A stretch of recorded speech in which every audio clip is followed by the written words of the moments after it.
Recording in progress. I guess that must mean the meeting has been called to the order, and it just was called to order. Frank, would you sit for Mr. Coviello this evening? Yeah. Okay, first item on our agenda for May 15th is approval of the April 17th, 2025 minutes. So moved. Second. Any discussion? All those in favor? Aye. Any opposed? We have determination of completeness subdivision review. Request the City of Portsmouth as owner for property 100 Foundry Place. This project is a subdivision of existing parcel into 5 new parcels with existing structures to remain as currently existing. No new construction is proposed. Need a motion to accept it as complete. So moved. Second. Second. Any discussion? I'm going to recuse on the vote. Okay. Not enough? I'm on notice to butter. 6 is enough, yeah. Okay.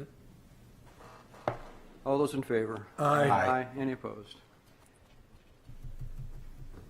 We have first, next item is public hearings and old business. Our procedure in public hearings, for folks who haven't heard, I think everybody probably has, but there's presentation by the proponent, questions by planning board members, then public comment, up to 3 rounds.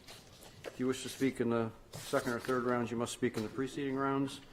First is 3 minutes per person, oral comment only. Second round is up to 5 minutes, where you can do a presentation if you like, and third round is a maximum of 5 minutes, oral comment only.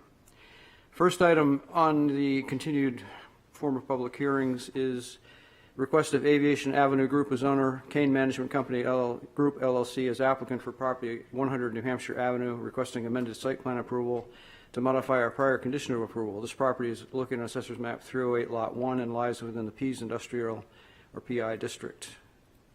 Who is here to present for this proposal? Good evening, Mr. Chair, members of the board. I'm Attorney John Boson. I'm here on behalf of the applicant. Also with me tonight from Aviation Avenue Group is John Stebbins and Kimberly Pauldrak, and also Neil Hansen from Ty and Bond. We're here tonight requesting amended site plan approval to modify a prior condition of approval from August 24th, 2023 that requires all truck deliveries to use the I-95 and Route 33 entrances to the trade port. As you may recall, that specific condition of approval was put in place because we had a different user at the time for the property that had a higher traffic count than what we have now. They had more trucks coming and going to the trade port. Instead of one user, though, now we have 2 users that will generate less traffic both in and out of the trade port. In particular, our tenants are Georgia Pacific and Hospital Corporation of America. As Georgia Pacific has a manufacturing site in Newington, goods essentially will be manufactured there in Newington and then transported and stored at our site at 100 Aviation Avenue at the trade port.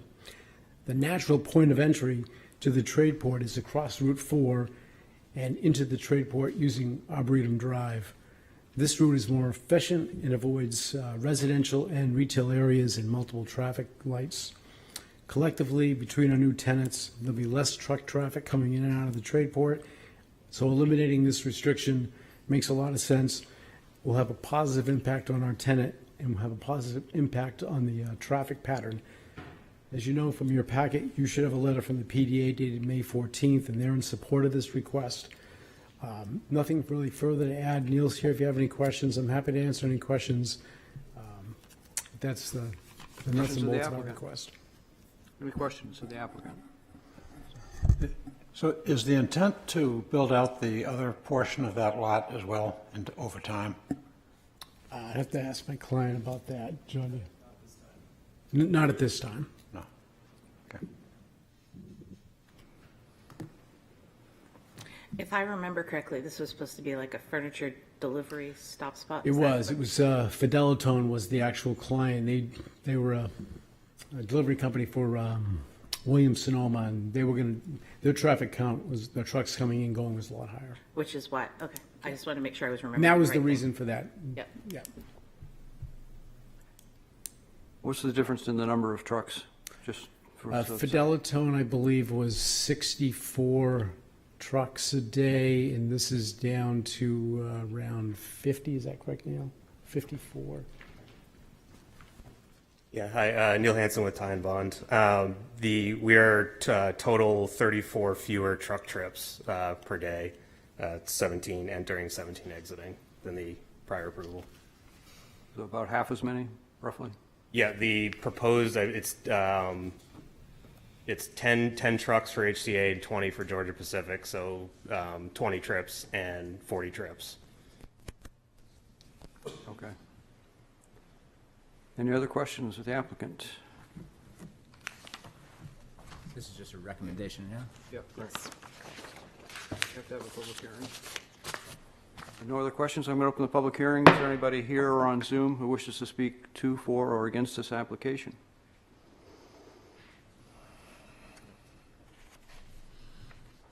Seeing nobody, I'm going to close the public hearing. Mr. Chair, I move that we vote to recommend approval of the request to remove the condition to the Peace Development Authority. Second? Any discussion? All those in favor? Aye. Any opposed? Thank you. A request of 909 West End LLC, as owner for property at 909 Islington Street, requesting a conditional use permit in accordance with section 10.1112.62 to allow 98 parking spaces where 103 are required. This property is located on Assessor's Map 172, Lot 7, is in Character District 4-W or CD4W. Who is here to present this application? Thank you, Mr. Chairman. John Shagnon from Haley Ward. Representing the applicant also here is Megan Boland from Chinburg Properties. And as you mentioned, this is an application for a conditional use parking review for 98 spaces where 103 are required, and also to provide for shared parking on an adjacent parcel. I don't know if the plan is going to go up, but the proposal is to fit out one of the spaces at 909 Islington Street to a restaurant use, a change of use to restaurant, and that triggered the need for parking analysis. We provided a spreadsheet showing the uses in the 909 and 959, the parking shared use lot, and did the calculations of both parking demand but also the peak hour parking demand under the shared use table on the City of Portsmouth. So the shared use highest peak comes up with the 103 spaces required. We're providing 98. We worked with the Technical Advisory Committee to improve the lot by providing new additional handicap parking spaces, so the handicap parking in the fields conform to the ADA. We also did submit, and if it is necessary, I can read it into the record. If you would rather wait for comments or questions, we did address the conditional use permit Portsmouth ordinance requirements, section 10.112, 141 through 144. Briefly, we did a parking demand analysis, and we're 94% conforming. We used shared occupancy and ITE standards.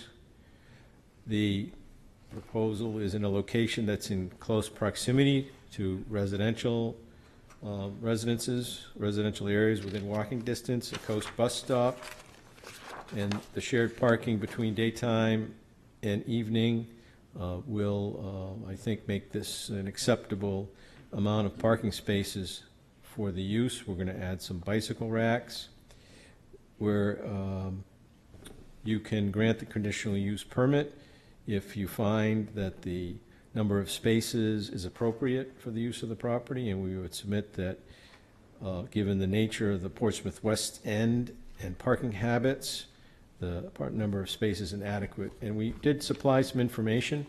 The applicant owns the Frank Jones property, which has a similar mix of residential and restaurant and office uses.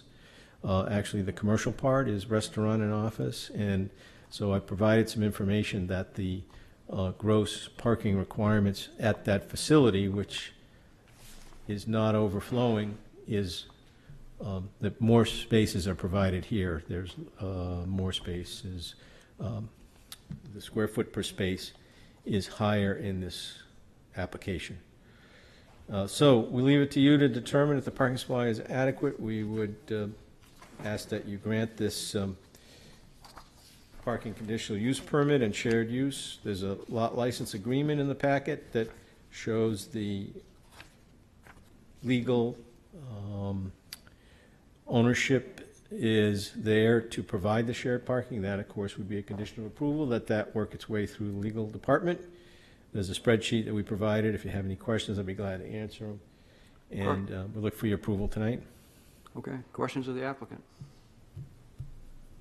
I do. So I'm a little confused. So could you put the chart back up or the drawing back up?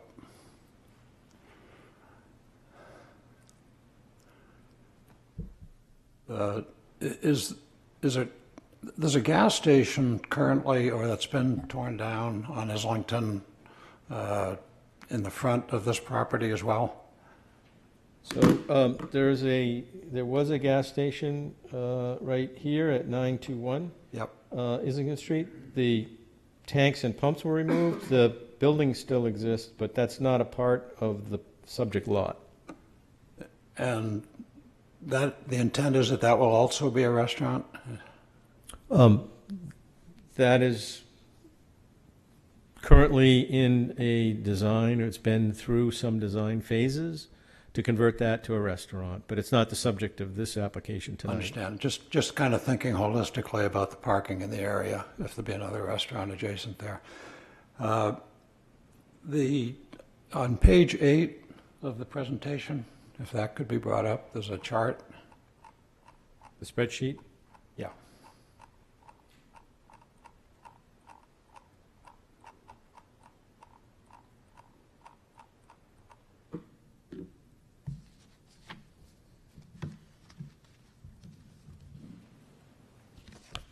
So one of the items on there is Dow's Automotive Repair, Lot 14, Yes.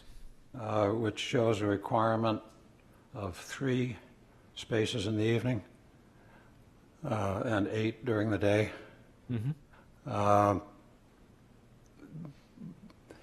So the data that you showed in your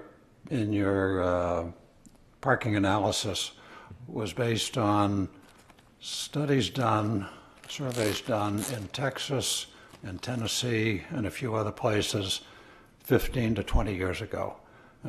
I don't understand why that would have been the data that you would have submitted rather than actual data from the existing tenants and what exists there now. Probably half of the cars in that lot relate to Dow.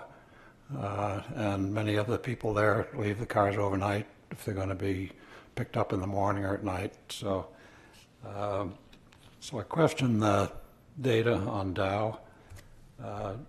Loaded Question is also on that site, which has a significant evening activity.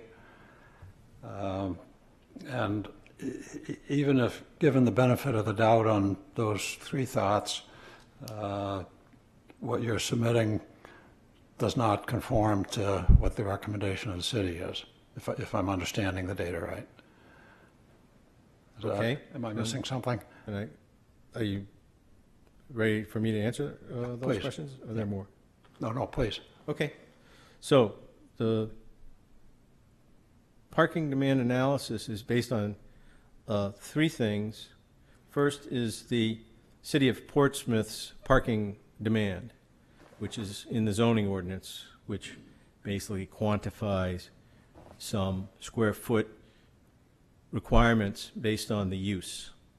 And so the spreadsheet, if you start at the left, has the use, and the next column is the gross floor area, and then the code is the section of the Portsmouth ordinance that tells you the parking requirement under the Portsmouth Code.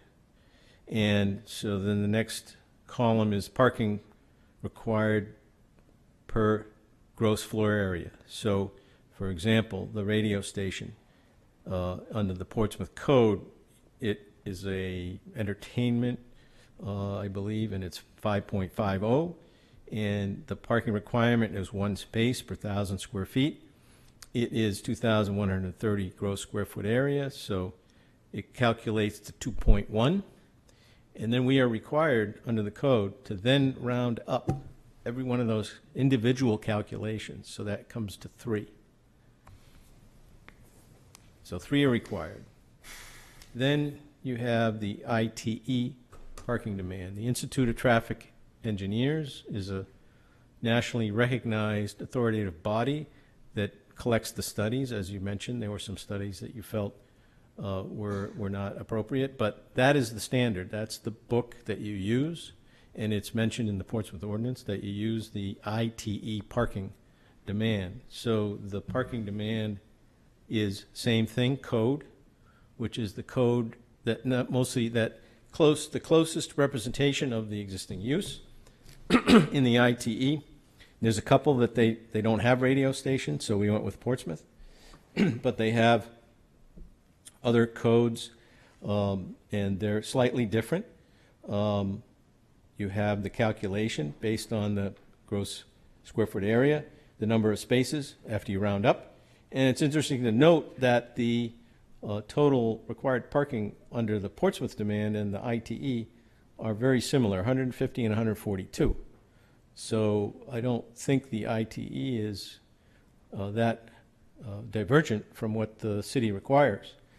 Then the city has a Portsmouth shared occupancy rate table because it's recognized that their uses are not additive over a 24 or 18-hour period. So the bottom right chart has the Portsmouth ordinance daytime and evening parking percentage rates. So the parking for the example that you gave, Dow's Automotive, is other institutional. So during the day, you apply 100%, in the evening, you apply 20%. Then those Portsmouth rates were they were compared to the ITE rates. So ITE has hour-by-hour rates, but we took the Portsmouth Times 8 to 5 and 6 to midnight, and we took the highest ITE number within that band of hourly percentage demands. We have two tables that then give you daytime and evening for Portsmouth rates and ITE rates, and go through the calculations, which comes up with the occupancy rate of 103, daytime being the peak, and that's why we're asking for a mere 5-space relief. So I hope that answers the question. I hope I got all the questions answered. It addresses the question. Can we pick the overhead up again, Peter? Also, I should mention that the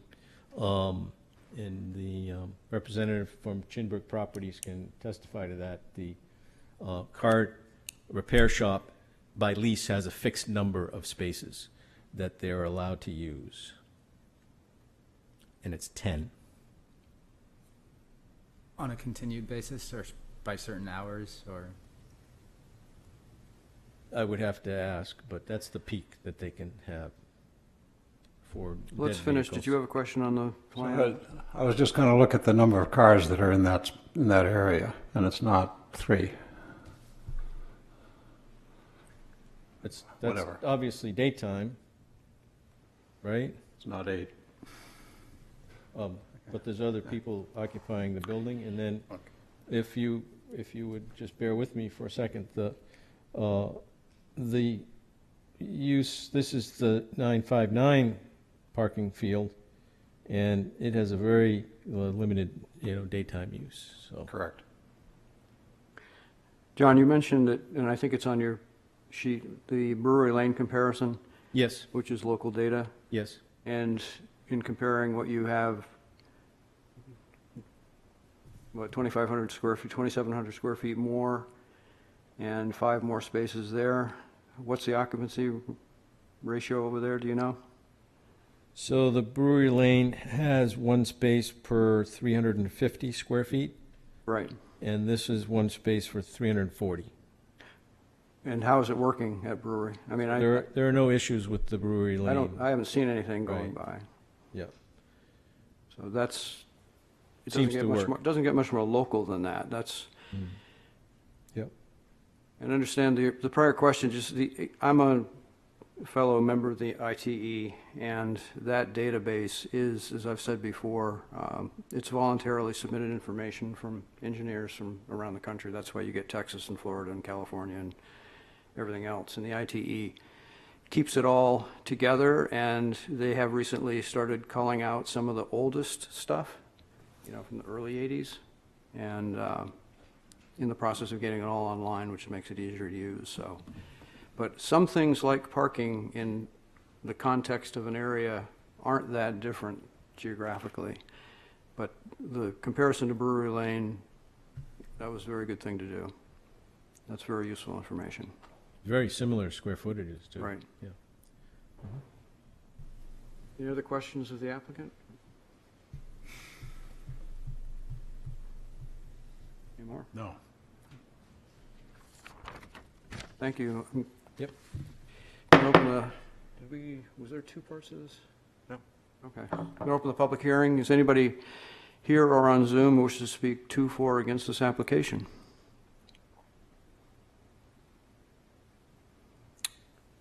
Last call. I'm going to close the public hearing. Mr. Chair, I move we vote to find the conditional use permit application meets the requirements set forth in section 10.1112.14 of the ordinance and adopt the findings of facts as presented. Second? Discussion.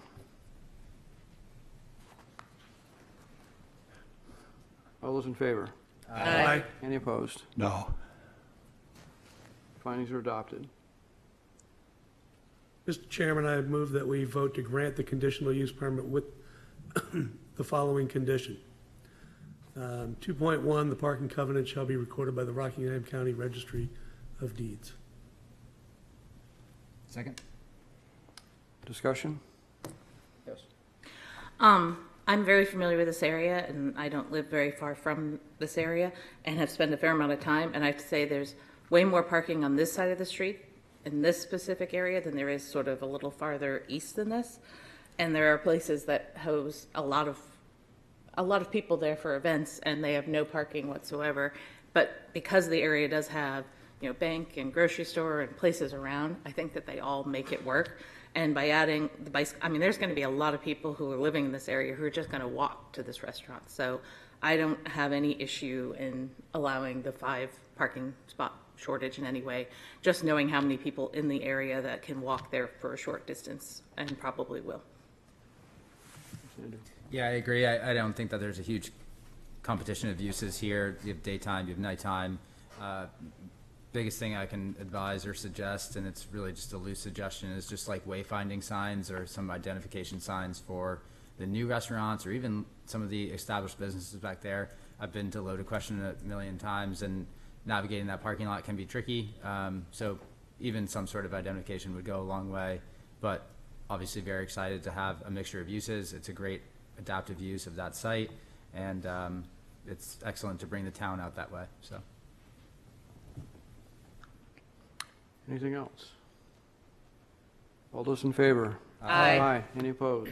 No. Motion carries. Thank you, John.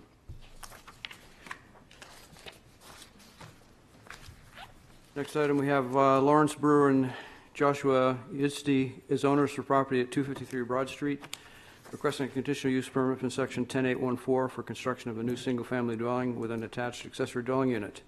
This property is on Assessor's Map 131, Lot 16, and lies in the General Residence A or GRA district. Who is here to present this application? Hi, I'm Angela Campbell. I'm the architectural designer for Josh Yitzdi and Lawrence Brewer. The 253 Broad Street property is currently a one-story ranch-style residents. Back in October of 2023, they submitted an application for an ADU, and they were granted a 7-foot allowable side yard setback that would allow them to also put in a second driveway contingent on their approval for the ADU, which would enable them to get their building permit.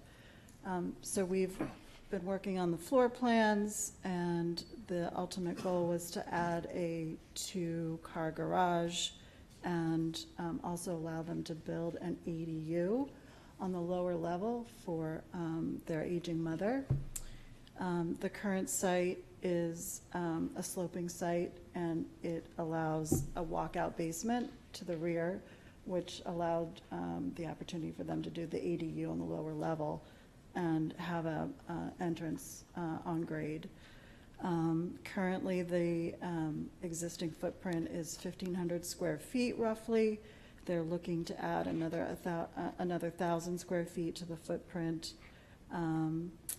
There is an existing curb cut for a driveway, which they're looking to shift so that it aligns with the proposed garage.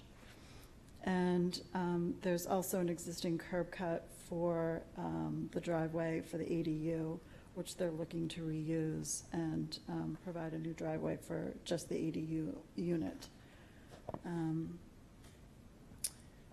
As far as the conforming to the existing zoning, they are within the setbacks. Lot coverage stands at 24%, and they are staying within the proposed setbacks.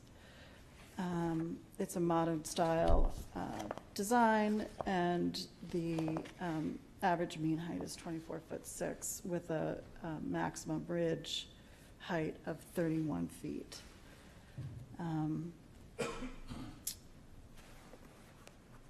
Yeah, they're looking for your approval tonight so they can proceed to get a building permit. Thank you. Questions of the applicant?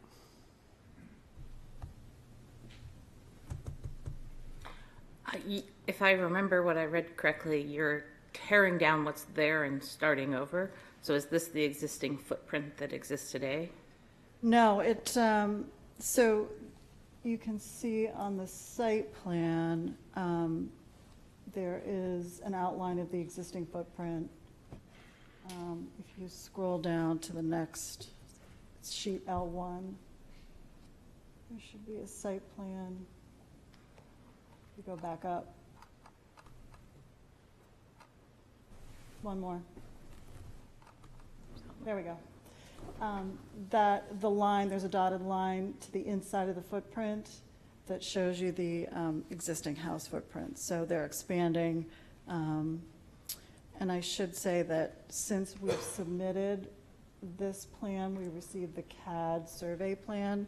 So we do have a slight shift in the footprint, but it's only about 24 inches that we're shifting the footprint.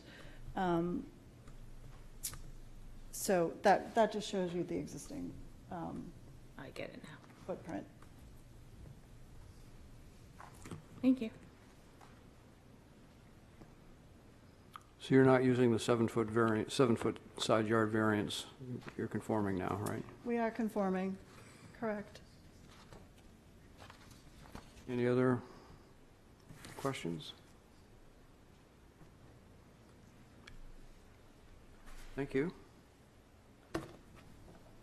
Open the public hearing on 253 Broad Street. Is there anybody here on Zoom who wishes to speak to or for or against this application?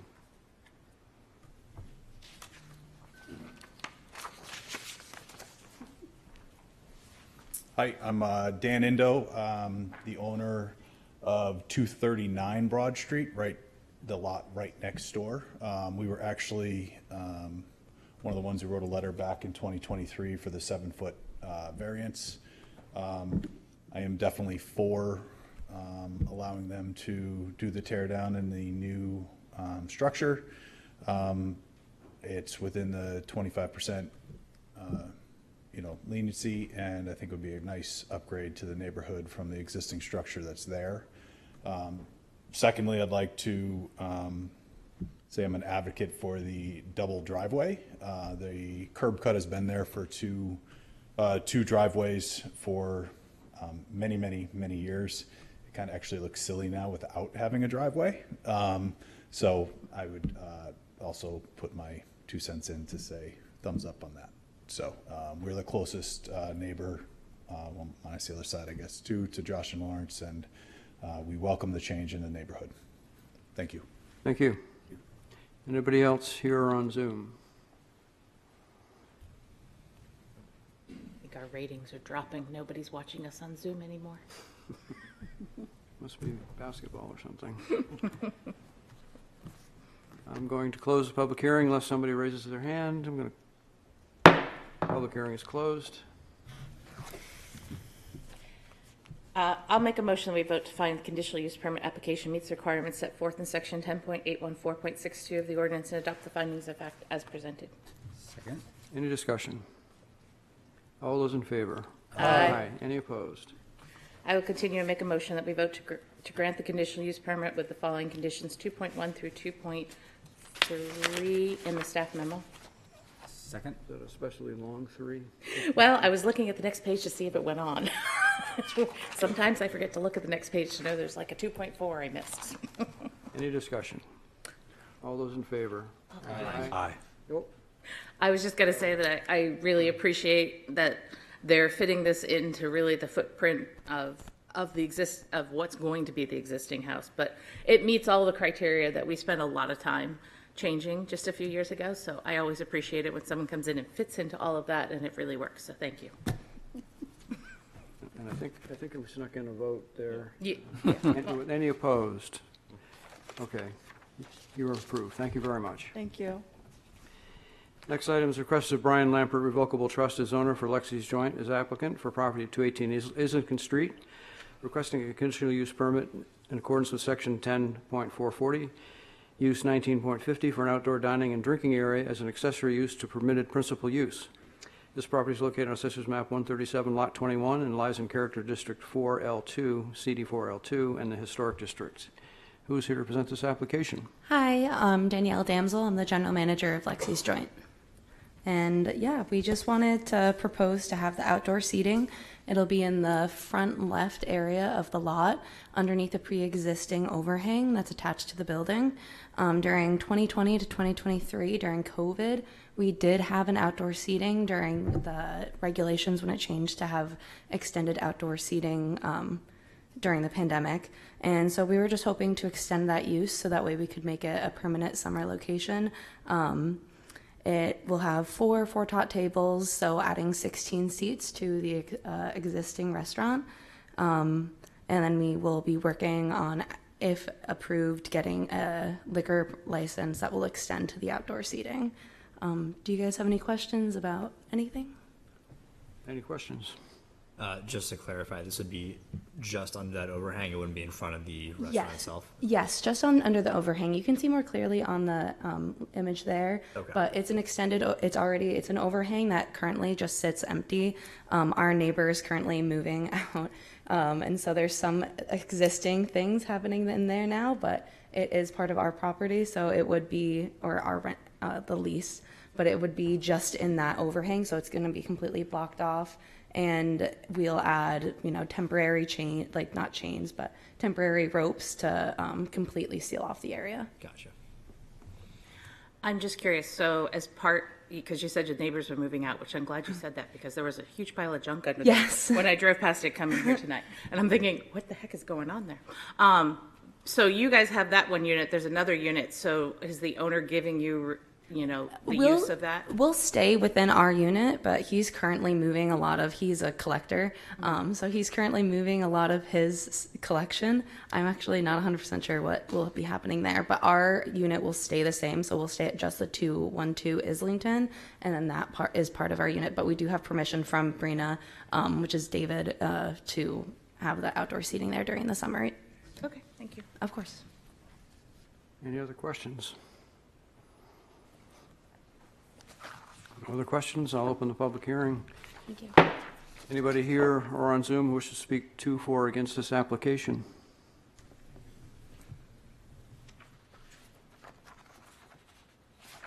We did have one letter in support. You don't have to say anything. Okay. So nobody have, anybody else? Nobody else? I'm going to close the public hearing.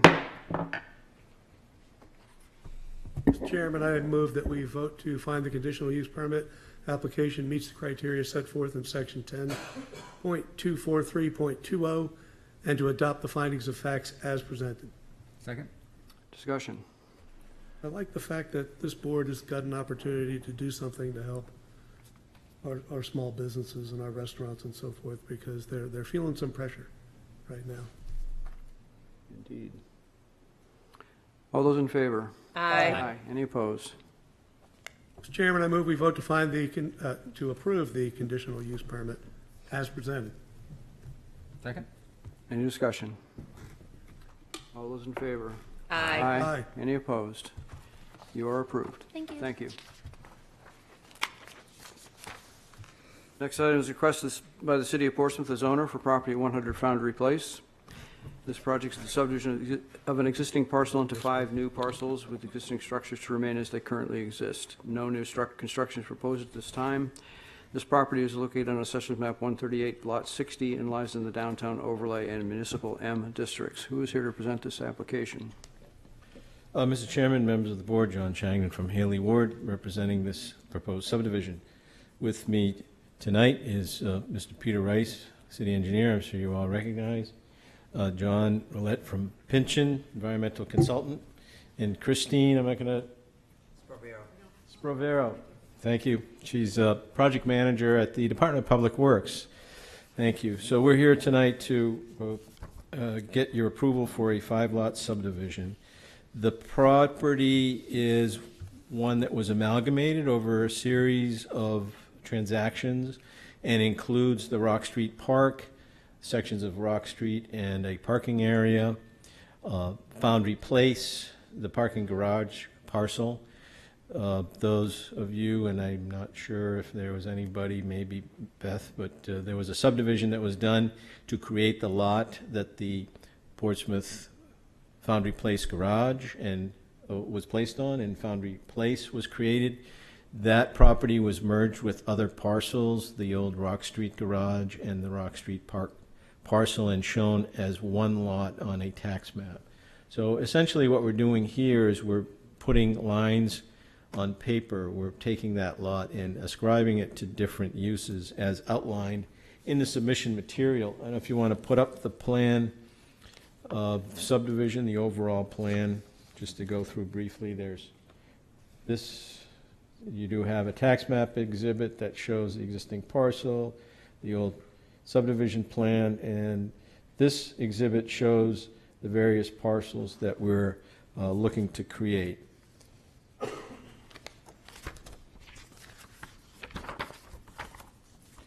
Lot 1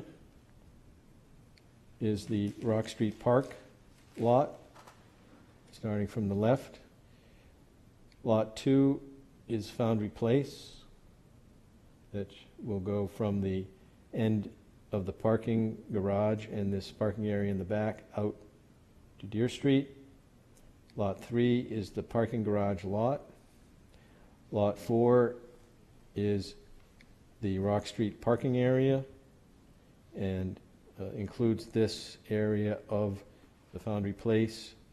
And Lot 5 is leftover land, but most importantly, it is bounded by a retaining wall. And the purpose, one of the purposes here is to separate areas that were a part of the Foundry Place garage lot, which has some restrictions based on historical uses at the site. And they require that everything has been capped and is stable, but if you did ever do any excavation, you have to go through some rigorous environmental processes. So this separates the areas that are not germane for that treatment. In other words, obviously Rock Street Park has nothing to do with that, so that should be separated.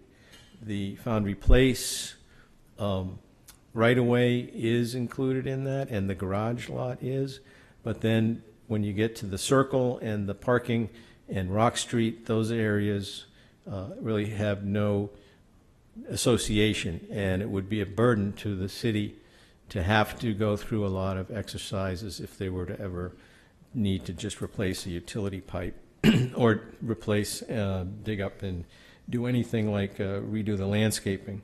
And then the Lot 5 has a retaining wall that will need to be repaired, and that repair would be made much more difficult if there had to be a lot of reporting under this area of use restriction requirement from the New Hampshire DES. So hopefully that explains why we're here, what we're looking for, and if you have any questions, I'd be glad, or anybody on the team. I don't know if anybody has anything else to add, but we will look for your approval here tonight. Questions of the applicant? I've got a question about Lot 5. We've had many, many meetings on 361 Hanover, and Lot 5 on the wall there, about that. Is there any implication for the property at 361 Hanover?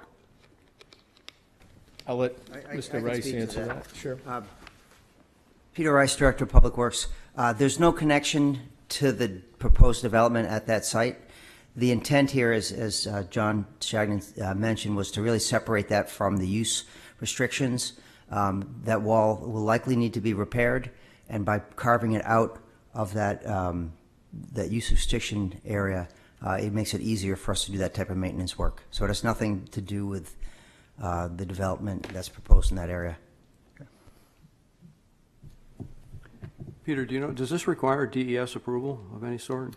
It will go this Proposal? Yeah, this requirement allows us to do the final definition of the use sustainability restrictions. Is that correct, John? Yeah, as part of this, Could you introduce yourself and- John Willett Pinchin, environmental, used to be Ransom Consulting LLC, and we were involved in the garage and the building and whole process of it from the environmental standpoint. And as part of the remedial action plan that we did for this property before it was built, there's a requirement for, at the end, to do an activity and use restriction. So what we're doing is really shrinking up as much as we can the area that restricts us to develop in like any of the property going forward. So the contamination, as you can see, that's been defined on the property in the past from all the work we did, are lots 2 and 3, can't see. And so basically the other lots, if you were to do anything on them, put a shovel in the ground. Officially, you got to go to the state, you go through a whole big rigorous process, which we don't want. But this, when it goes in a draft form. So when we submit the activity and use restriction to the state, it goes in as a draft, and this is what we're proposing for it. So if they have any kickback or feedback, they'll let us know. So this step is necessary for us to define the area of use restriction. Right, and this is required by the DES for us to do. Okay. So they would just take the whole thing nice and easy, but that would make it terrible on the city. So we reduce it down as much as we can to those 2 lots. They still have to approve it, which I don't see why they wouldn't, and then we're all set. So the DES does have to approve it? Oh, yeah. Okay. Oh, yeah. Yeah. Okay. And just to clarify, the contamination on the lot only would be affected, in the new subdivision, would only be affecting 3 and 2. That'd be 4, 5, and 1. Right, to that's why isolate we're those. taking them out. Gotcha. Okay. Yeah, like all of a sudden when I realized that this whole property is there, we're like, well, why is the park in this big conglomerate? So and the wall, like you said, the wall needs repairs, has to do stuff. If we carve that little bit out, they can do whatever they want there and not have to go back to the state. Gotcha. Any other questions?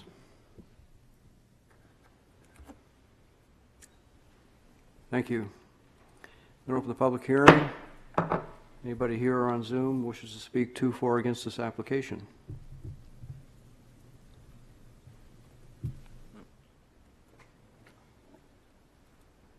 Seeing none, I'm going to close the public hearing. Oh, haven't hit the gavel. Hit the gap. Just, I think what John was saying is that the state needs a definite area, and right now, the only definite area is tax map 138, lot 60. The acquirement of that land was a number of different parcels that would be hard to say this deed, that deed. So this defines what they, it gives a definition, lots 2 and 3 of this plan. Great. Thank you. Anybody else wish to speak during the public hearing? If not, I'm going to close, now I'm going to close the public hearing. I move to vote to grant the preliminary and final subdivision approval with the following stipulations, 1.1 through 1.3. Second. Sounds like it's just streamlining and making their job more efficient, which I can definitely get behind. We need findings on this one? Okay. Any other discussion? All those in favor? Aye. Any opposed? Thank you.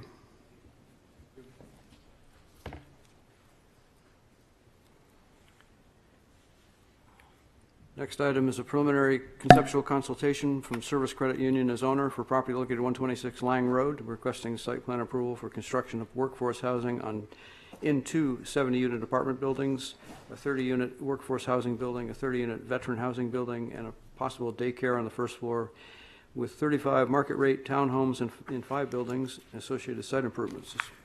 This property is on Assessor's Map 291, Lot 1-1, and lies in the Gateway Corridor or G1 District. Who is here to present this application? Good evening, Mr. Chair, members of the board. I'm Attorney John Boson, and it does give me great pleasure to be here tonight to represent the applicant in this very exciting workforce housing project. I'd first like to start out by introducing you to our team that's been hard at work on this project since last June when they did a design charrette. So first and foremost, we have Mike Mulhern with us. Mike is from Service Credit Union. Service Credit Union owns the 26.7 acre parcel of land. And Mike's a pretty modest guy, but he deserves a lot of kudos because he's been spearheading this project for a long time. Next is Alex Finnegan. Alex is from the Preservation of Affordable Housing, also known as POA, the applicant in this project. POA is a nonprofit organization whose mission is to preserve and create affordable housing. We also have project engineer, Nicole Duquette, who's with us from McClure Engineering, and Adam Morrill is here. He's our architect from Procon. That is just part of our team. It's quite a big team that's been hard at work on this project. Collectively, Service Credit Union and POA have teamed up to develop an affordable housing project that will make a significant difference in fulfilling the gap of housing that is needed for our working class population. Our overall program involves a master plan that includes 170 workforce housing units, 30 workforce housing building that will also include veterans housing, a potential nonprofit daycare, and 35 market rate townhomes, which are mission critical because those townhomes will be condominiums and they'll be sold to help subsidize the affordability of this entire project. We're working on an extremely tight and unforgiving timeline here because we intend to use low-income tax credit financing for this project, and the tax credit application is due at the end of September. And by the end of September, we need to have our municipal entitlements in place for all this to work. So to make that happen, we're going to break up the project into 2 applications. You might hear me say the word, or Nicole say the word phasing. We know we don't have a phasing statute here, or phasing ordinance, but it's really 2 applications. The first application is going to be for 2 70-unit workforce housing apartment buildings with all the associated parking. Again, breaking it up so we can meet that end of September deadline. Then the second phase, which will follow closely on the heels of the first application, will be for the rest of the project. So with that background, I'd like to invite Nicole to come up to the podium. She's going to walk us through the plans, give you a little more detail about the overall program. Then myself, Nicole, or any member of our team, happy to answer any questions you may have. Thank you. Good evening, Nicole Duquette with McClure Engineering. Peter, do you happen to have the aerials? No. Okay.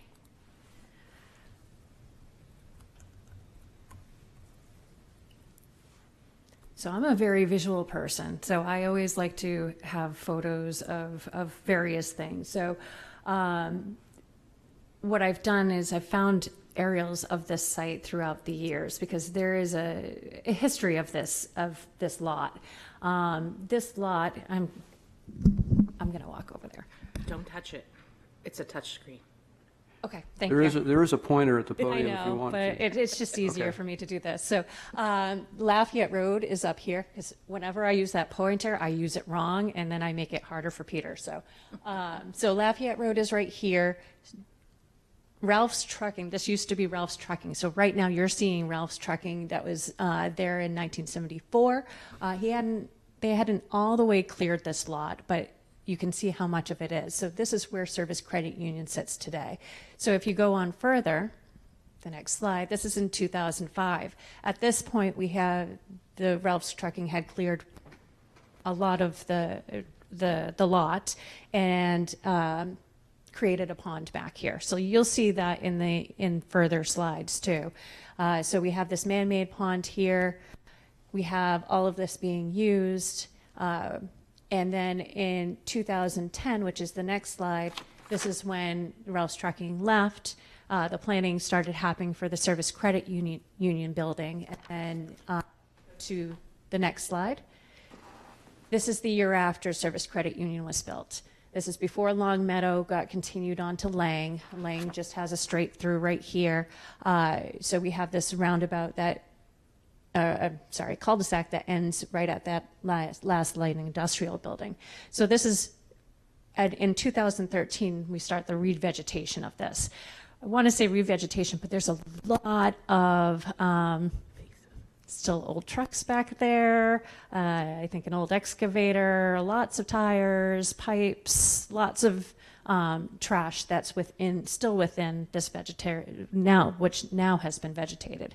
There's also piles in here from when they removed some of the soil and kept some of the big boulders that were on site, and they have broken up concrete piles in here as well.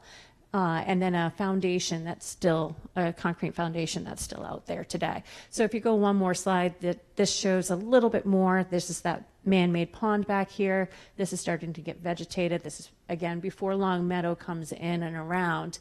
And then the next one is when Long Meadow, I don't know what this date is. I think it's, this is Long Meadow coming around when Lang Road got reorientated as a stop situation here. And again, this is that man-made pond here. So this lot is 26.7 acres. A lot of it is wet. This area in here is all wet. This leg going out to Berry Brook right here is wet as well. So out of this 26.7 acre parcel, we can use about a little over 10 and a half acres of this parcel. The rest is going to remain as is. So if you go to the next one, thank you. So this plan shows the master plan of this lot. So we have the two 70-unit buildings, Building A and Building B. This is in that first application that will be before you shortly. That's the one that we're going for the low-income housing tax credit application this year. So this will be application one, the two buildings, the parking lot, and then some of the parking down here because we need it to meet our parking ratios. The second application would be that 30-unit veteran housing with a potential nonprofit daycare on that first floor and expanding the parking lot to meet the parking needs of that building. And then we also, to the north, have a potential workforce, and I apologize for kind of using affordable and workforce housing as the same definition. Your regulations say workforce housing, so everything on our plans are going to say workforce housing, but this will be an affordable housing application as far as submission to NIFA goes. So this building up here to the north, again, it would be a 30-unit affordable or workforce housing development up there with the parking as well. And then these are the 7-unit buildings. We've got 5 of them, so 7 5 townhouse buildings that will be market rate, as John had portrayed. And then we have our community space. So in the charrettes and in the regulations, we feel that it's very important to have these common space that are actually usable and functional, and people want to be there. So that was very important to especially POA and Service Credit Union. So we have widened out the parking lot and made this green space area with the intention that if somebody's going to be out there, everybody's going to see that and people are going to want to join it. This isn't going to be a common green area that's over to the side that nobody's going to see people gathering. This is going to be a fully functional area here. And then we have this courtyard area. This is the entrance for both of the buildings. So we have this courtyard area that's in between the buildings that can be used too. As well as these concrete areas, thank you, Peter, these concrete areas here, which are concrete patios that people can sit in and have more private conversations. We also have in the second application, we have walking trails. And the only reason why we're not putting that in the first application is that we have, we'll need a conditional use permit for the wetland disturbance within the wetland buffers. We are not impacting any wetlands on this. We will be impacting wetland buffers though. And we did meet with the Conservation Commission conceptually yesterday and had a site walk with them last week as well.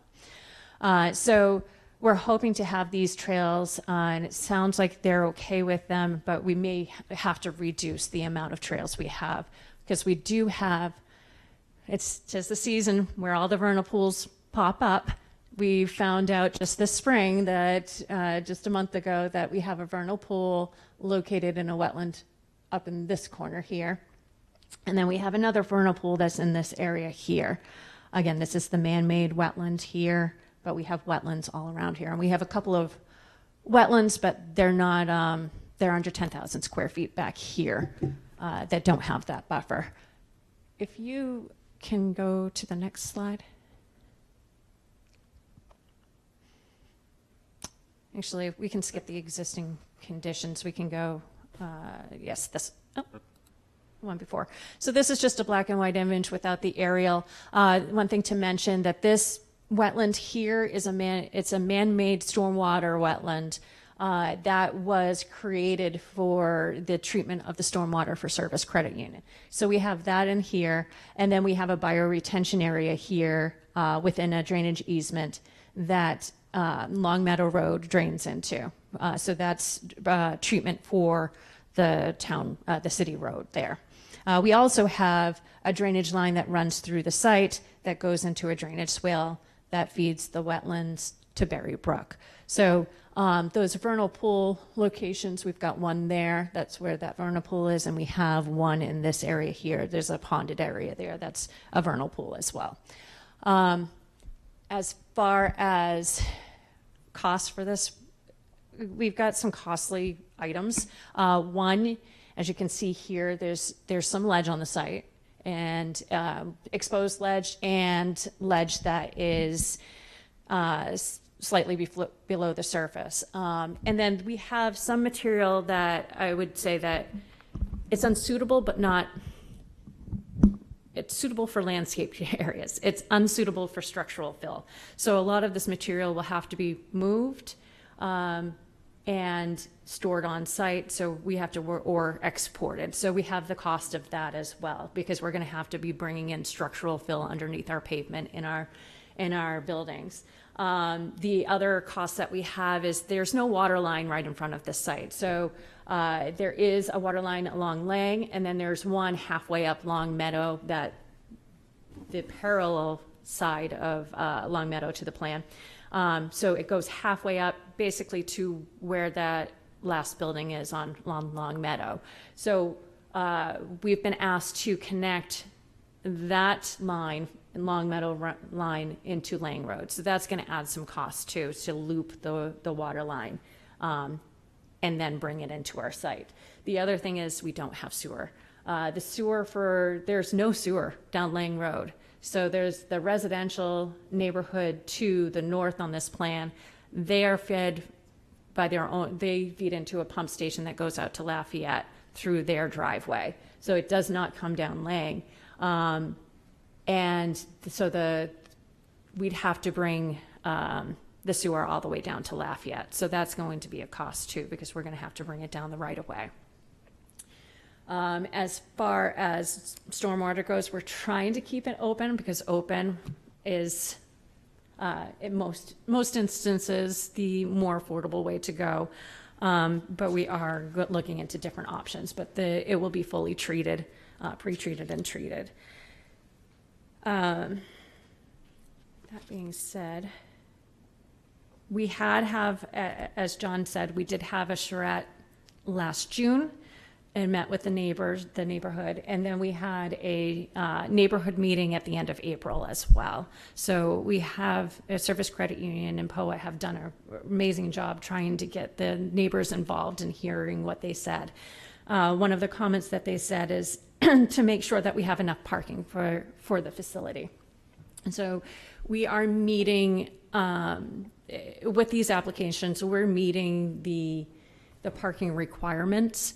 However, this gives us the best opportunity to look at the actual parking demand, because the 140 units will be built first, probably with the townhouses, shortly following or at the same time. But the buildings to the north and the south aren't going to be built at the same time. So we have the ability to look at the actual parking for the 140 units, decide whether we need more, we need less, hopefully we need less, and that's less pavement, it's less impervious, we can do more open space, less cost, and more ability to provide more community space.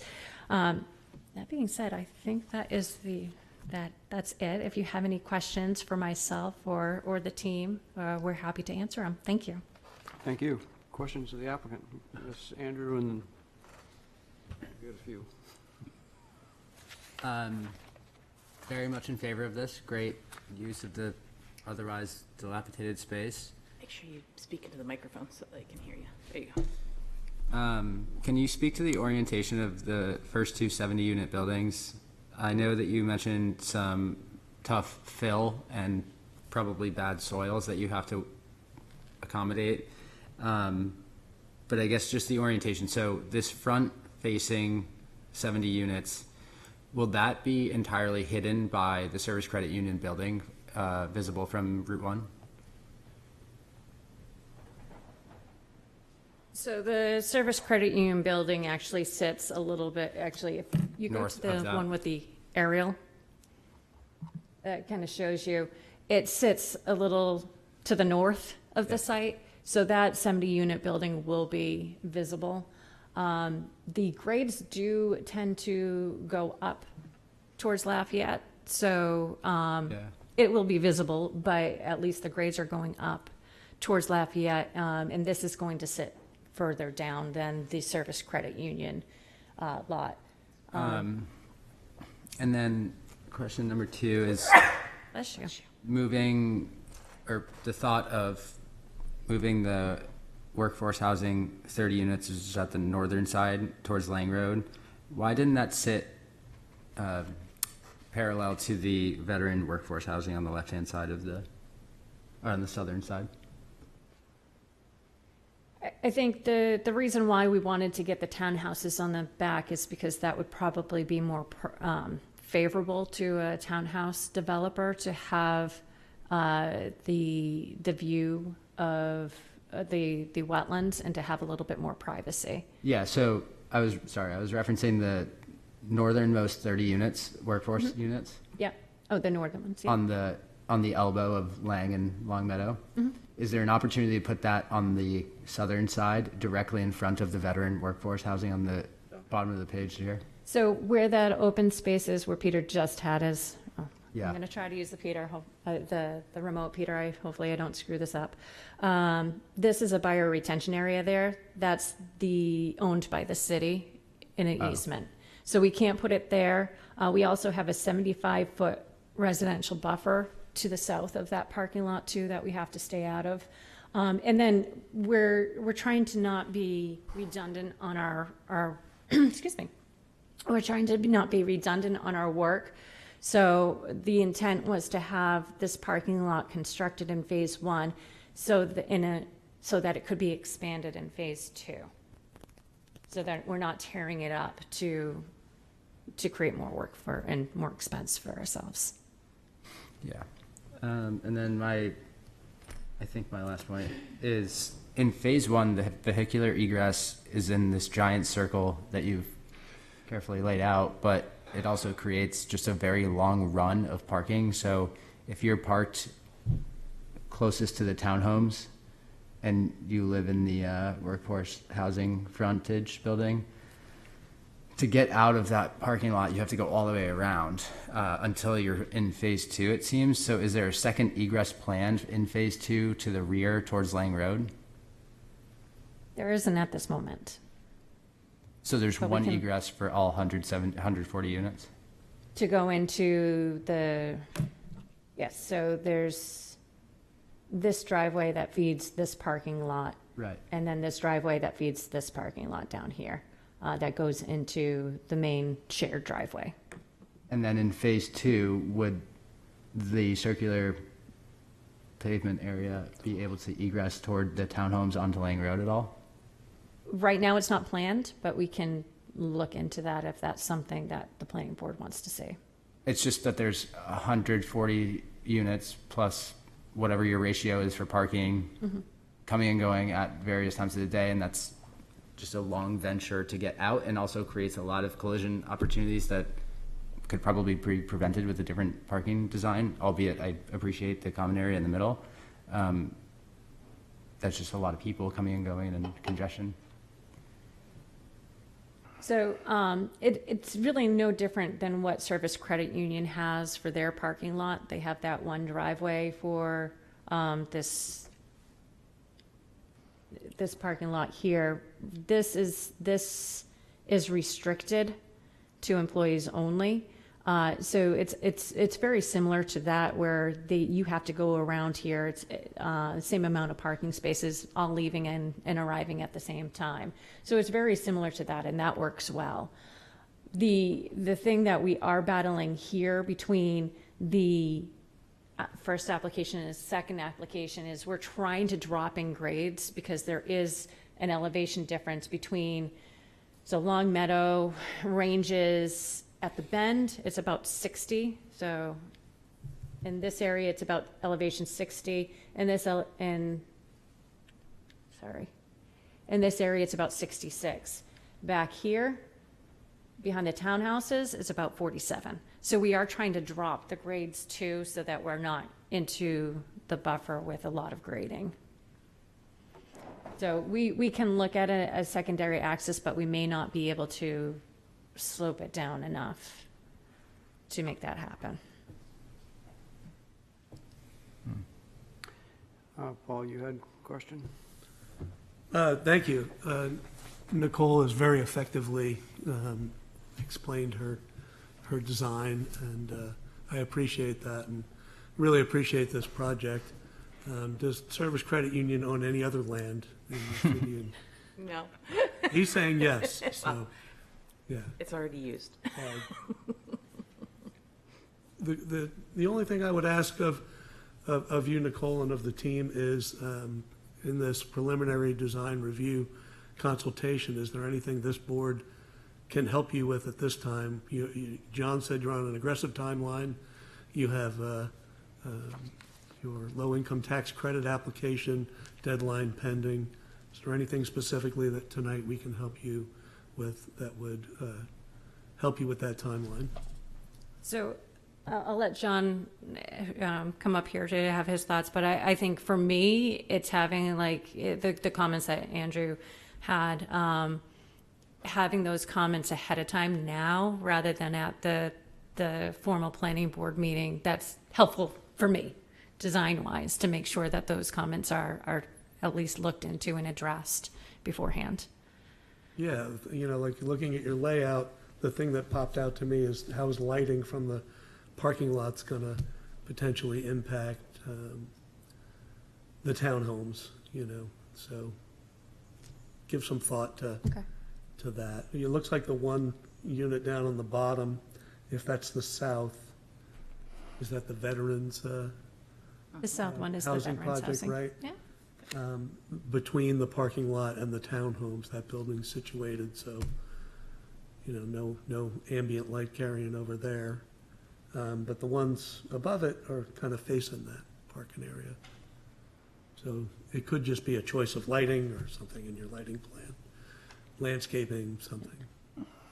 The intent too is to have, I know this doesn't show landscaping, but we do have a sidewalk in the second application that's continued from the first application along that kind of windy road for the townhouses, so that we're all, people love to walk on the sidewalk, so it's more, the neighbors asked for something that was more of a neighborhood feeling, so we've added the sidewalk along there, and we are hoping to do some street trees along that road too, to kind of add a little bit of a buffer and make that feel like, even though it's going to be private, feel like it's a neighborhood road. Very good. The only thing I would add to that is just the awareness that you all have now about the tight compressed time frame that we're under. And I don't want to suggest that by any means we're trying to cut a corner, because even though there's only a few of us here tonight, we do weekly calls, and when we're on that Zoom, there's 20 people on that call. There's 20 people, watching from home that are going to help us engineer this project, and we're going to get it right. So just the board's awareness that we have this tight time frame is going to help. And as many comments you can give us tonight, the better.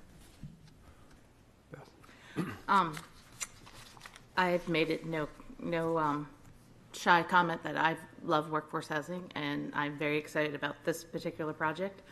I actually love the idea of having the buildings sort of perpendicular, the two larger buildings perpendicular, so at least from the street, you're not seeing just two giant buildings along, so I love that aspect of it. I'm wondering if you had looked at shared parking with Service Credit Union. We've had a lot of conversations even this evening about shared parking between residential and business use. So I would rather see less parking lots and more shared parking between the two uses. If that would allow you to expand and meet your parking requirements, I would certainly think that would be more amenable to at least myself and some of the other people here, especially so close to a wetlands, that it would be nice to see some shared parking with Service Credit Union's existing parking instead of just creating a lot more asphalt. So that's one of my comments. I want to just make sure that, and I think you did say this, that we're keeping all the buildings out of the buffer. That would be a really sort of key aspect. I love the idea of the trails all through the buffer and trying to work with the Conservation Commission to come up with a great plan there. I would like you to really think, I hope that there's going to be families living in these, so think about different aspects of the green space, or especially by the daycare, some sort of, playground for the youngsters to make it really family friendly. This is far enough off of the busy road. I think it's a really good place to try to do that, but yet it's still amenable. And if I remember correctly, there is a bus stop that's not very far from here. We'll want to make sure you bring that up in your application to make sure you know where that is, so that you can give us those details, because those all help as well, especially when we're having the conversation about parking.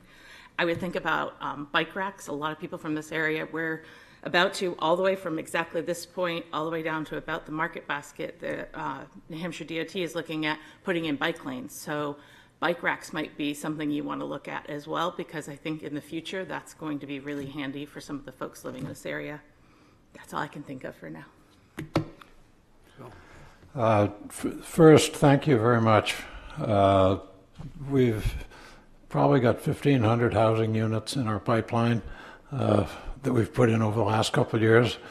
The Sherborne School has some affordable, and the Episcopal Church has some affordable, and then this is the big one. So the city needs this, the people need this, and thank you for the credit union and for the team. Thanks also for the outreach to the community. I went to the event you had the other night and thought it was excellent. A couple small things. At the end of the presentation the other night, there was a fellow in the audience that talked about architectural style. And among all the stuff that we approve, if it isn't in the downtown, the city has little control over what the architecture is. And we would very much like this to be Portsmouth. So the suggestion the other night was that you have an architect go look at State Street, or might be other places downtown, to see if you can think Portsmouth somehow. Maybe it fits more in the townhouses than it does in the larger, less expensive buildings, but it would be nice if there was some Portsmouth there. The bus service, Rad Nichols was there the other night, who's the head of Coast, and he is, certainly sympathetic, which is great. He's the guy that will decide what the bus routes are. Currently, the line running south out of downtown ends at Hillcrest Estates, and it's on a pretty tight half-hour schedule, so he doesn't have a lot of room to work with. So that Rad is with you, and trust him to do what he can. This will be against what some of my friends might think. I'm a veteran. I'm concerned about veterans housing. I'm not sure that it's a real need in Portsmouth. So if you're doing that because you understand a quantitative need, good. If you're doing it because it's kind of a thing that people like to do in a broader sense, let's make sure that it's necessary in Portsmouth rather than doing it just because you think it should be. But overall, thank you so much. We've got 450 units just north of you in the Arbor View and the Pines. We've got Hillcrest Estates just south of you, and we've got the road going in, the upgrade on Lafayette, which is probably a few years away, but it'll happen. So that part of town is really going to be quite different 5 years from now, and you can be a very, very helpful, important part of it. Ryan? Just looking at this, when you were doing the parking for the veterans unit that could possibly have a child care center, when you were looking at how many parking spaces you needed, were you using residential or child care numbers? So we're for the second application, we're still working out numbers because we're analyzing the size of the units for both the north and the south. But my thought was to have more of a mixed use type of feel to that parking lot, where your parking isn't going to be at the same time. You're not going to have the peaks at the same time. So we're hoping to do some of it mixed use, knowing that the staff is probably going to be there at the same time as the residents. So that's my hope for that. So we're looking at the enrollment, seeing what the maximum enrollment is going to be. At this point, it's about 75, but it still hasn't been perfectly analyzed yet as far as parking goes. And in terms of the child care center, what ages were you guys thinking about? Are you working with a current nonprofit child care center, or are you hoping someone comes in? What's the plan there?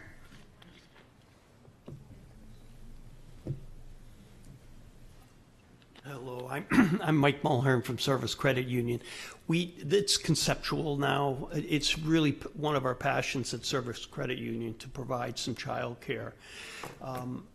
We are looking at another nonprofit to actually run the child care. So it would start at infants or thereabouts, and really will fall into this nonprofit's already existing portfolio of child care. So I don't have the specifics on it at this time. And I'm looking at the plan. I mean, how do you guys plan on incorporating what a child care center would need? Because I don't see anything about playgrounds, play structure, anything like that. So I guess I'm not seeing where it really fits into this plan. Yep. I work for a child care center for many, many years. There is hope to have a playground. Okay. Yeah. And that's really part of the second phase of the application, so we really haven't, vetted all of that out at this time. And then with the idea of a child care center, do you think that the residential, some of those townhouses might feel about having a child care center right there? Our top priority is workforce housing, affordable housing, and childcare. The reason why we have the townhouses is really, as John said, to subsidize the affordability.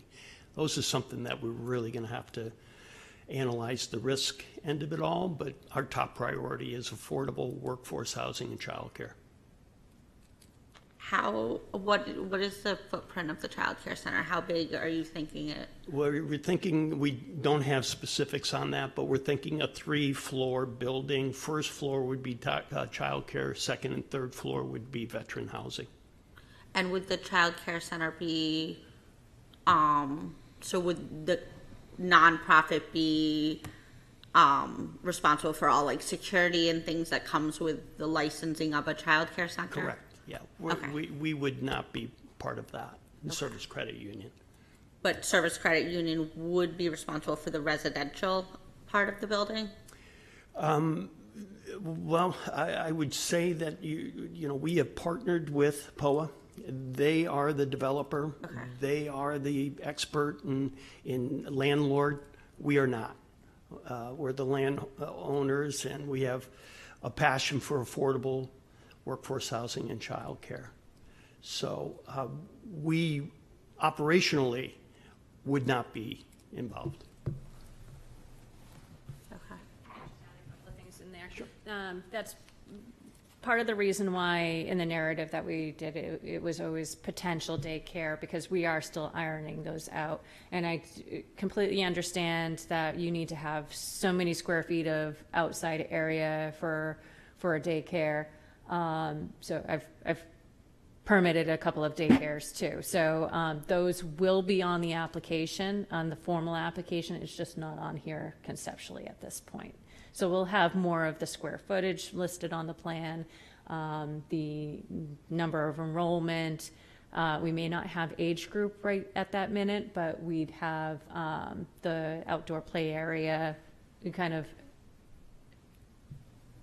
shown as an area, not specifically the structures, because that would be up to the daycare licensee. So you say potential child care. Mm-hmm. When you are going through phase 1, will you know by then that it's going to definitely be child care? When are you guys going to make that decision that it's definitely child care? So because I don't want to vote on something thinking, oh, there's going to be child care there, and then feel like the rug was pulled out from under me. So anything that would be a change to the plan would require us to come back as a site plan amendment. So if we put in there that it's 30 units of veteran housing and a potential daycare on the first floor, if that first floor is now housing, it would require us to come back to you for a site plan amendment. So you are only voting on what is presented on the plan. Okay. There was mention, I think it was a trucking company that was there prior that left a lot of debris there, inclusive of an excavator, I think. With the plans for like a child care facility and the townhouses that would presumably have families with kids and like trails going through the woods, that kind of thing, how far does that debris extend into the wetlands, and how would removing that look like? So that's conversations I do need to have further with the Conservation Commission because the amount of debris out there, some of it is going to be, it's going to impact the wetlands more than we can afford. However, if you go a little bit further. Back in time or further? In the future. Into the future. One more. Actually, two more. This is the next one. Oh, this is fine. Actually, one more. Right here. So there is a, I think it's way over here that there's an old excavator. The paths won't come near there, and that is relatively close to Hillcrest too. So we get a gauge on whether or not we're going to be doing more damage to remove it. The one that's out here, yes, that one should be removed. There's a couple of trucks there, but those should be removed. And then there's a bunch of debris that's in between the man-made pond and the wetland over here that we plan on removing when we put the path in. Yeah, I guess. Path in. I did focus on the excavator, but I guess I was focused on the pipes, tires, that kind of thing that kids might find, especially if they're metal pipes that might be rusted out, that kind of thing. What removal might look like, and then how far it goes into the wetlands and that sort of thing. Yeah, near the paths, absolutely. Okay. We were out there, I was taking pictures of everything out there. So near the paths, absolutely. Into the wetlands, we may not be able to remove some of the bigger items, but the smaller items we could. Yeah. I would encourage you to do as much as you can because kids go off trail. Oh, yeah. So. I have an 11 and 13-year-old boys. Yep. Yeah. Could you bring the site plan back up, Peter? So is there an environmental reason for the delineation between phase 1 and phase 2? Or is that just to encompass the first two buildings? So the environmental reason is because, the first application doesn't require a conditional use permit for wetland encroachment into the wetland buffer. So the second application does. So that's the environmental portion of it. Would the 30-unit building that Andrew mentioned earlier, that's by itself up there, does that require a conditional use permit? No. Actually, the driveway onto Lang Road that it accesses, that part does. But this guy doesn't? So that building doesn't, but the access onto Lang Road does. Does. Because, first of all, thank you, it's a great application, I agree with everything everybody said, but I see some design opportunities just to think about here. For example, if you kept this building where it is, why couldn't this building wrap more in here and bring this 30-unit building down into this, so you'd have a much bigger central area with more of that common space you mentioned for people to use.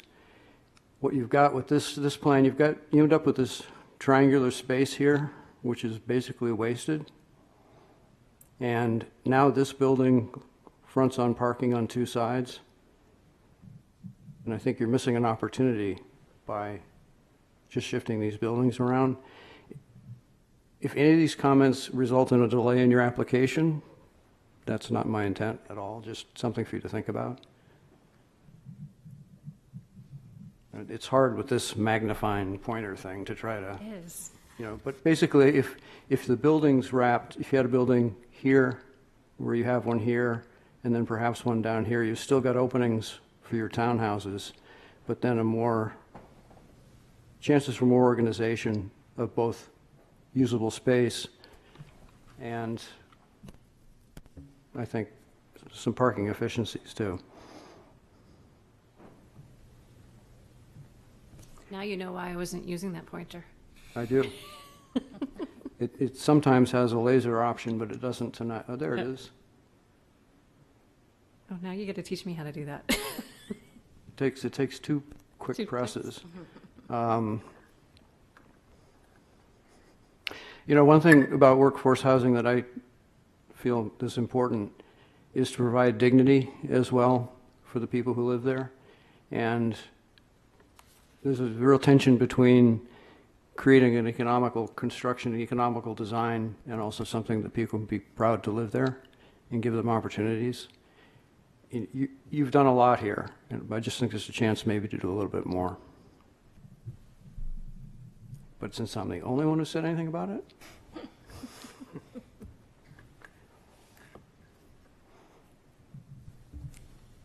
that's all I had. Andrew. I'm guessing the sight lines were not conducive to put a stop bar where that small roundabout is at the elbow. So that's a landscape feature. That's Alternatively, could it have been a stop bar and exit? we're looking at that.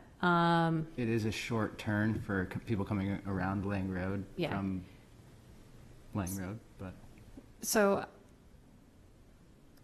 I have competing thoughts on that myself. and I will say I'm trying not to be Yeah. unimaginative and dense in my thinking, but I'm still trying to account for deliveries, not only parcel delivery, but tractor trailer, box absolutely. trucks, et cetera, and emergency access from all the way across Long Meadow entrance to the Lang Road corner.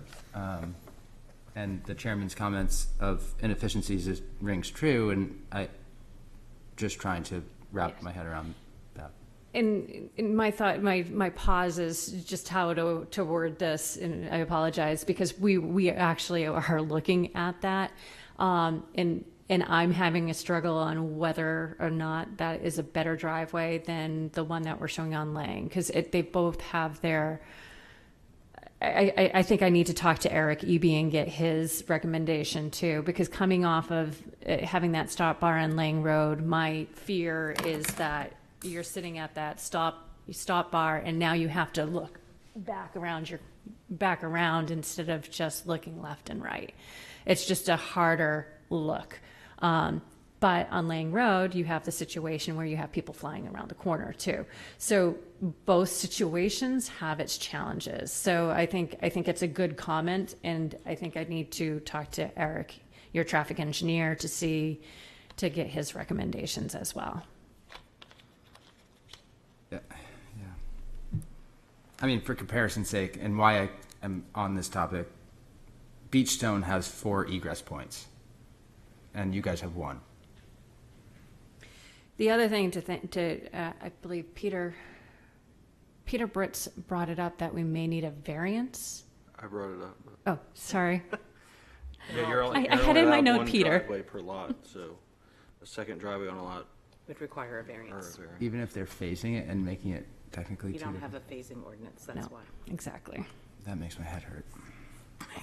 I mean, it makes so much sense to have multiple driveways on this.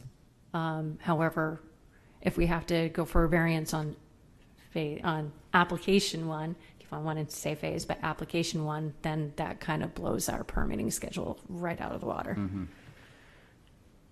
That's why I'm trying not to be unimaginative and dense.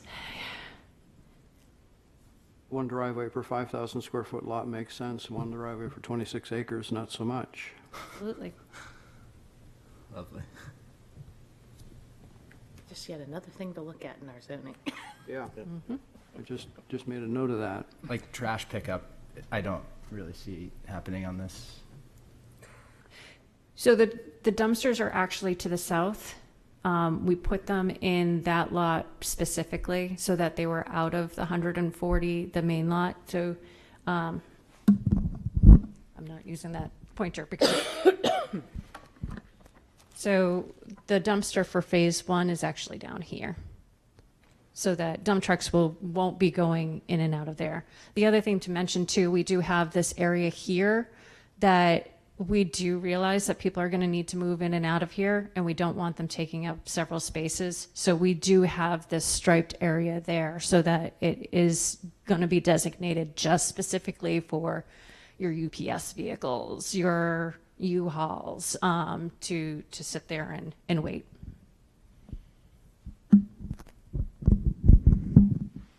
Any other questions or interaction either way? You questions for us or questions for the applicant? Is there a Amazon component of this thing?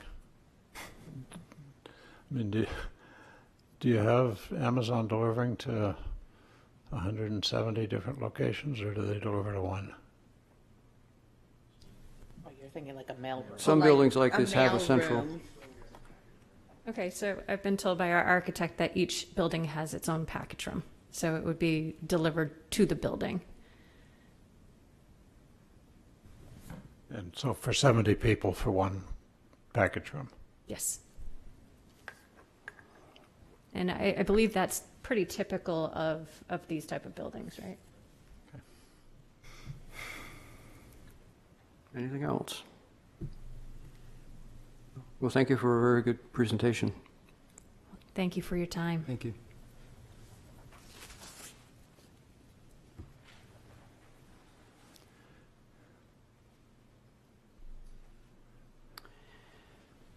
Our next item is design review acceptance with the request of Aurora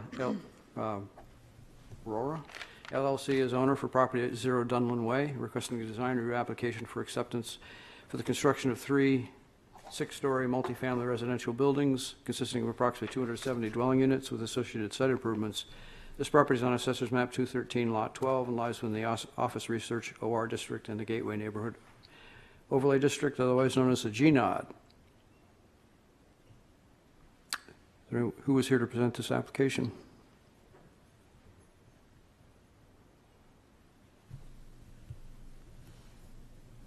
Good evening, Neil Hansen with Ty and Bond. Kimberly Paul-Drax also here with me from the owner applicant. So we're here tonight to request to return next month for a publicly noticed design review hearing in front of this board. We were here back in March for a conceptual consultation. As part of the package for the design review request, we submitted some updated site plans and color site plans and detailed engineering plans, and we're requesting to have a design review hearing next month. Folks understand what that is, right? Mm-hmm. Any questions of the applicant?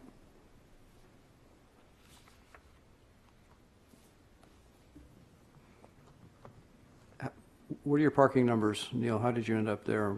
Are you conforming conditional use permit, do you think? Where are you at? We are, I'm sorry, I don't remember off the top of my head.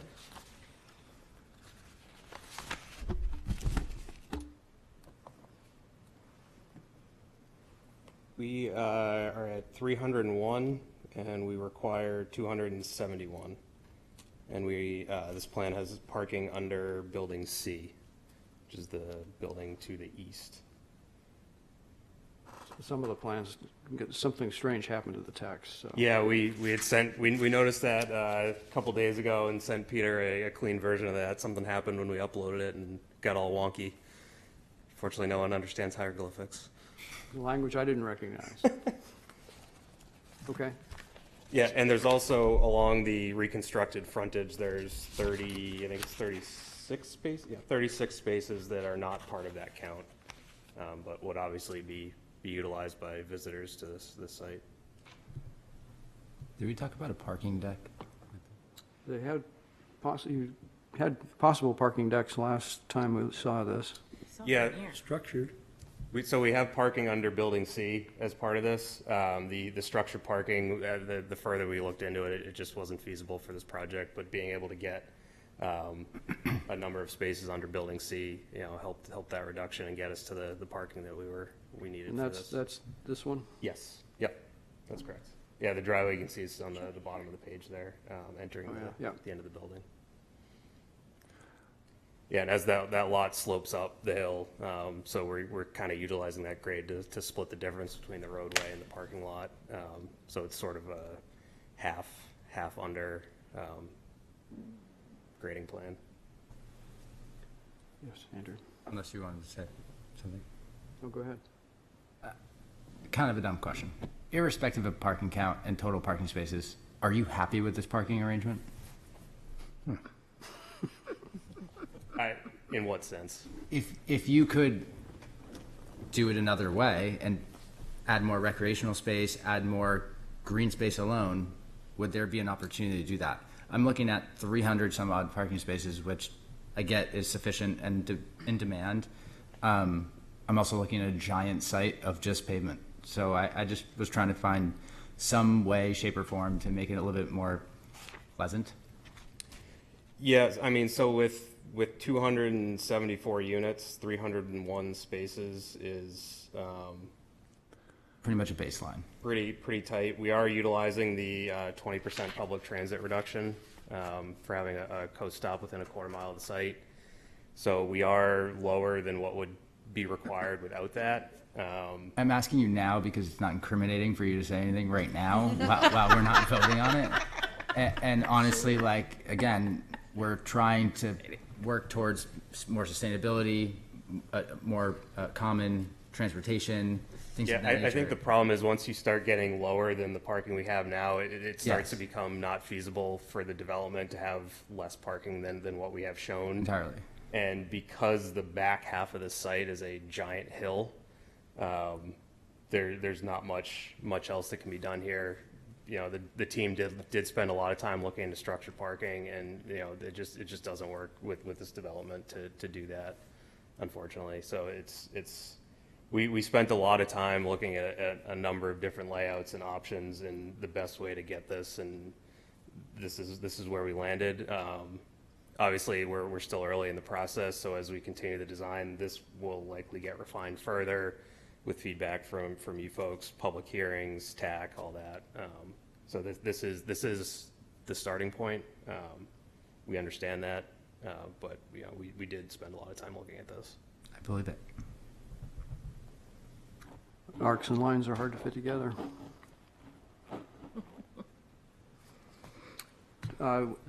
Does the board want to have a site walk? I forgot to ask about we were actually invited on the Service Credit Union with Conservation Commission, but it was last minute.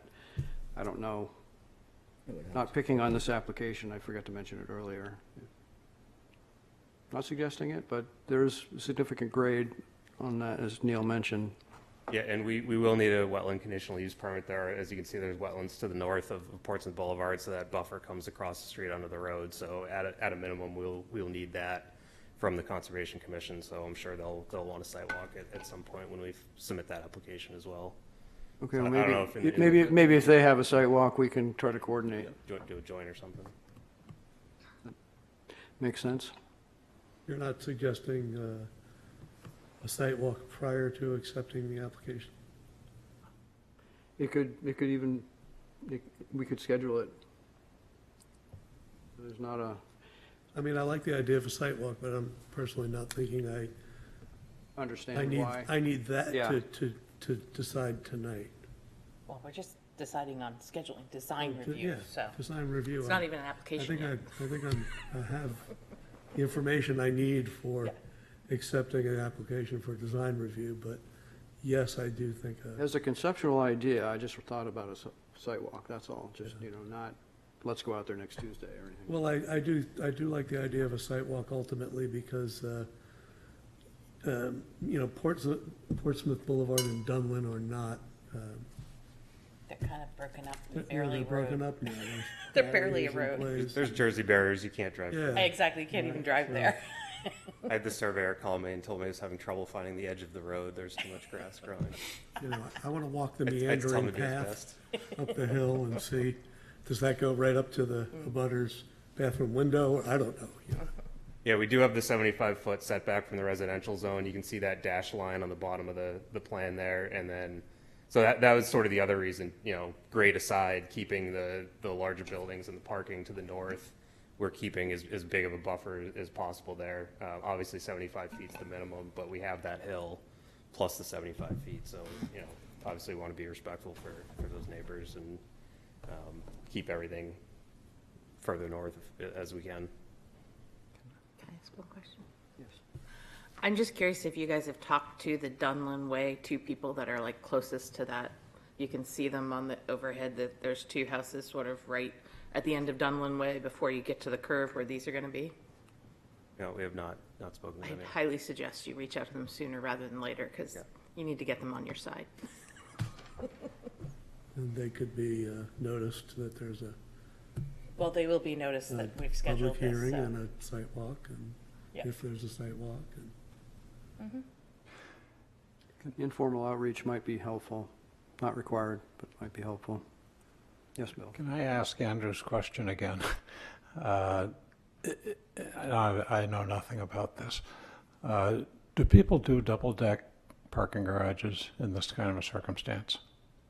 You mean within the building footprint, or No. just on site? Just in the parking area? It's not really financially feasible for a project like this to make it work. So it's too expensive, essentially. I do thank you for the barrier that you've created to Osprey Landing. I think the way that this lays on the property, it will be not obtrusive to them. The Dunlin Way people will have an awakening on the traffic if the barrier comes down. So I do want to ask you what the traffic flow is. Yeah, so we will be doing a full traffic study as far as part of this project. We haven't started that yet. I will say, though, that just logistically exiting through Dunlin Way, it would put you into the Osprey Landing neighborhood, so it's not the most efficient way to leave the site. So likely, most of the traffic is not going to be continuing down Dunlin Way if it is not gated or blocked off in any way in the future. If you exit, plan left here, you're going right to Portsmouth Boulevard and the light on Market Street. Otherwise, you get lost in that Osprey Landing neighborhood. But you would think that you would have the Dunlin Way opened, or would that barrier remain in place? That's always how I've envisioned it, but obviously that is up to the approval of TAC, fire department, planning board. Yeah. That's likely a decision that is not ours to make at the end of the day. Neil, is it fair to say this is a maximization of that site under the terms of the ordinance? As far as density, we can have 120 unit buildings. The two A and C are, I think they're 106 and 114, and the middle building's 60 units-ish. Land-wise, it's about as much as we can get. Really, the parking is the I was restriction going to say, if here. you went to the more units, you need more parking. Yeah. Yeah. So this is really, under the terms of the existing ordinance, this is about as much as you could fit. Yeah, we're under the 120 unit per building allowance, but yeah, the parking is really the limiting factor here. Not a critique, just an observation, that's all. Yeah. Yeah, I believe when we were here in March, we were at about 260. We're at about 270 now, so we've kind of been playing around that, in that world. Footprint sizes have shifted a little bit, and we've, continued to play with that. Anything else? Any other information the board feels it needs before to schedule a public hearing? Are we good to? So this is an abstract question, too. Sorry. We've got 1,500 housing units, more or less, that are in our pipeline. Housing is a long cycle economic factor. There are hundreds of units coming in at the Christmas tree shop that'll be ahead of you. In order to make this attractive to you, there's also a lot of development going on in Kittery. There's also a lot of development going on in Dover and Rochester. So in order to have this be an attractive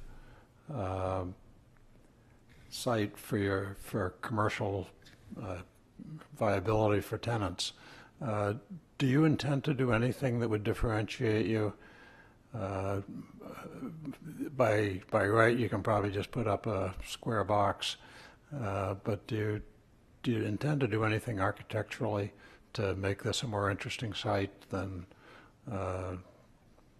what your competition's going to be? Unfortunately, I'm not an architect, so I can't really answer that question. That's when you're supposed to say duly noted. Yeah, I think that's something that, should we have this design review scheduled, we can make sure our architect is here to speak to some of the building design decisions that are being made for this project. So, yes, So I'm looking at this plan and just thinking of children to get to the grassy area where they would play. There's a lot of, I mean, I know there are nicer paths, but if you've ever met a child, they're gonna run through the parking lot. So are there things that might break up a child's route? I see some trees, but I mean, so really what the sort of open space on the site is to the back, which is, as we mentioned, a giant hill. And we've conceptually shown a path going up that hill to a couple viewing areas. Really, the only pedestrian route from the buildings to that is that,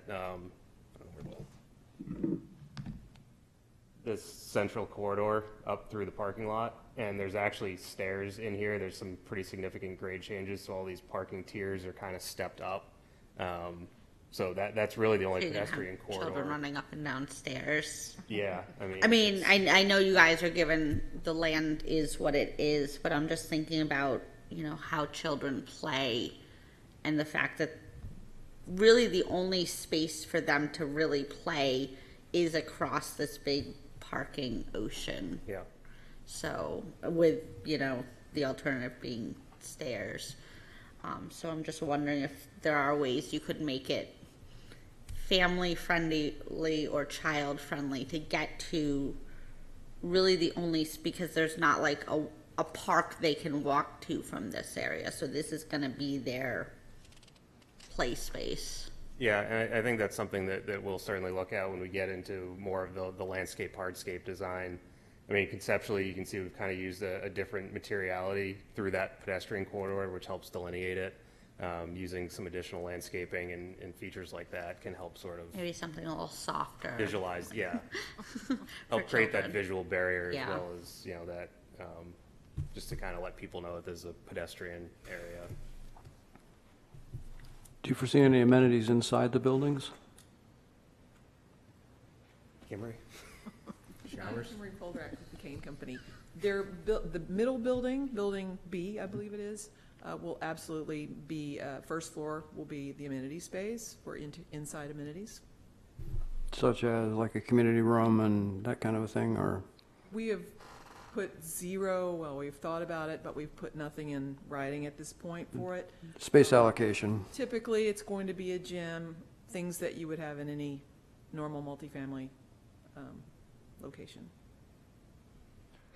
Nothing yet specifically for children, though, to pick up on the earlier comment.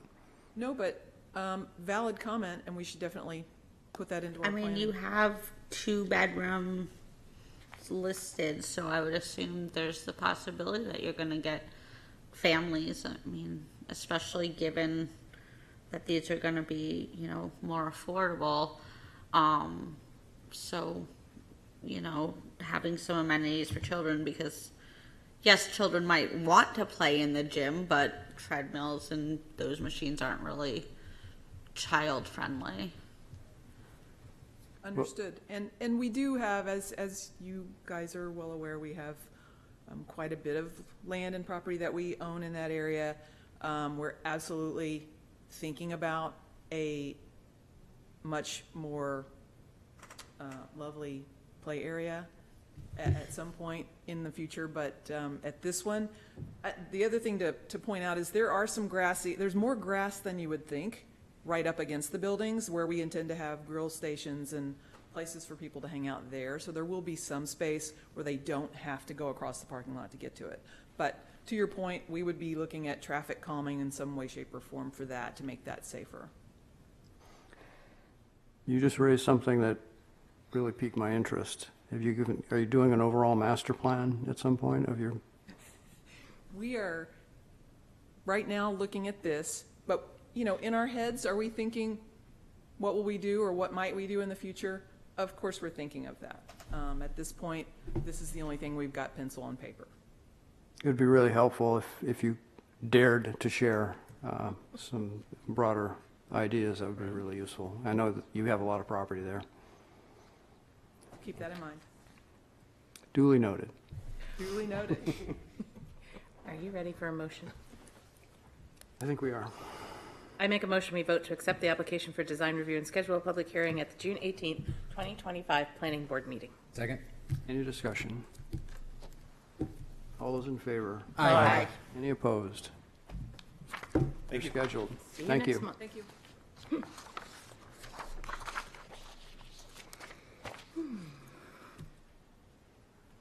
Mr. Sis, I believe you're the applicant on the That next means we're one. not canceling that meeting. There's a typo on our, Yep. there's a typo on this section here. Which one? Under A, Islington and State Street drain Lynn easements. No, mine just says easements. What is he looking? Under City Council referrals. Oh, you're talking about the agenda or the staff memo? Oh, staff memo, I suppose. Yeah, well, that's not a big deal. Maybe that's less relevant. It's less relevant this. So these easements are drainage easements in coordination with the work that's been going on Islington Street. And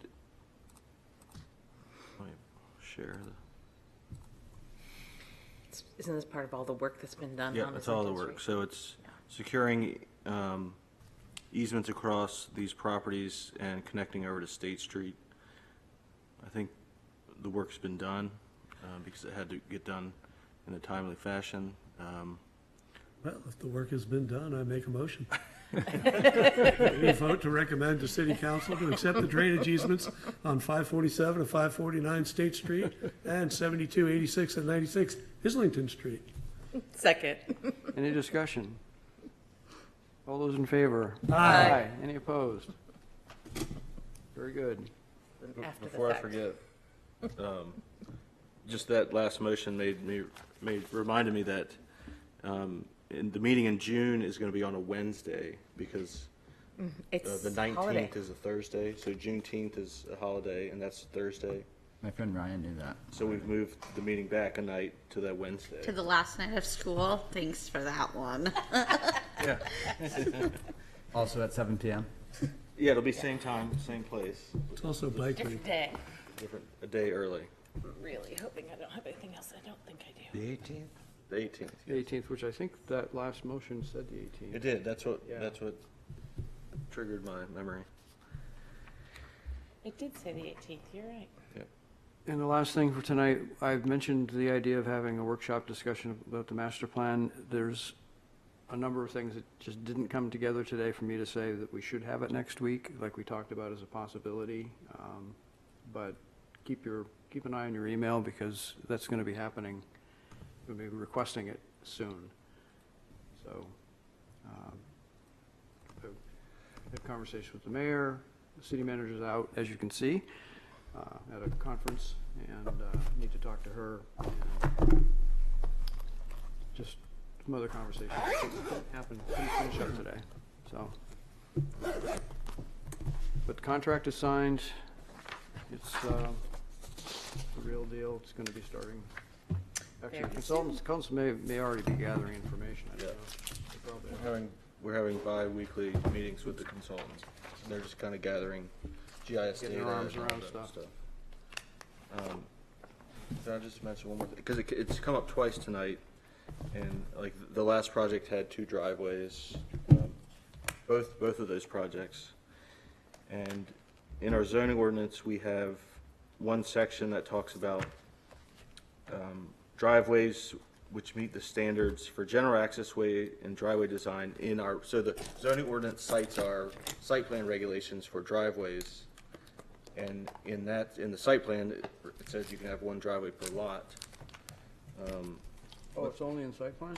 Well, but the zoning ordinance references that, so the way it's been applied in the past is, well, this says you can only have 1 driveway per lot based on the site plan regs. But if it's a large So- enough lot, we should change that. Or if this section if your lot's. Because if it was just in the site plan regs, people could ask for a waiver to have two driveways. Let's come up with a way to get, So, fix I that. mean, Yeah. maybe fix it I've in the got an short term. idea. Okay, all right. Yeah. Yeah, I didn't want to beleaguer the point, but I just No, quite no, I frankly mean, hated it it. makes sense, especially on a Yeah, lot. a large lots lot of like those- that, it both of should. Those lots. Yeah, it And you definitely have should. 3 primary major streets. It's not like one Right. of them is ancillary to the other. So, all Like I right. said, a 5,000 square foot lot or a 26 acre lot, there ought to be a Right, difference. it's a big difference. Like 100 times difference. It's on 2 different roads. Yeah. All right. So if there's a quick way to fix that and do a waiver, I think that would be a great suggestion and help them at the same time. Thank you, everybody. We're adjourned. Been a pleasure. You were an hour.